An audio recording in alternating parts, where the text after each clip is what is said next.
എങ്ങനെയാണ് തൗബ ചെയ്യേണ്ടത്? മഹാന്മാര് പഠിപ്പിക്കുന്നു 4 നിബന്ധനകൾ വരണം തൗബയ്ക്ക്. അതിൽ ഒന്നാമതായി ആദ്യമായി വേണ്ടത് അന്നദം, ഖേദമാണ്.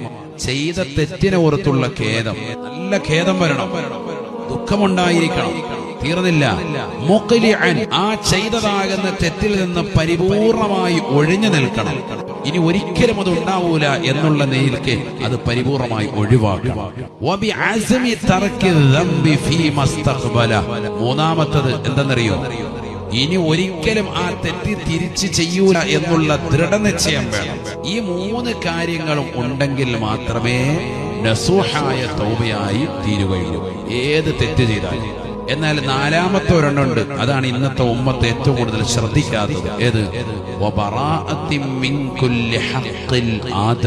മനുഷ്യരുമായിട്ടുള്ള ഇടപാടുകളാണെങ്കിൽ അത് പരിപൂർണമായി പൂർത്തീകരിച്ചിരിക്കണം. ആരെങ്കിലും 10 പേരുടെ മുന്നിൽ വെച്ചുകൊണ്ട് അനാവശ്യം പറഞ്ഞു, എന്നിട്ട് പടച്ചവനോട് പറയാ, പടച്ചവനെ, ഞാൻ അവനെ പള്ളിയുടെ മുന്നിൽ വെച്ച് ചീത്ത വിളിച്ചായിരുന്നു, നീ പുറത്തു തരണേന്ന്. അല്ല, പുറത്തു തരിക. അത് അയാളെ കണ്ട് മാപ്പി ചോദിക്കും. 10 ആളുടെ മുന്നിൽ വെച്ചുകൊണ്ട് നീ അഭിമാനത്തിന് ക്ഷതം വരുത്തിയിട്ടുണ്ട്, അദ്ദേഹത്തെ കണ്ട് മാപ്പി ചോദിക്കണം. ജനങ്ങളുമായിട്ടുള്ള ഇടപാട് സാമ്പത്തികമാണോ, അവരെ കണ്ട് പൊരുത്തപ്പെടിക്കണം.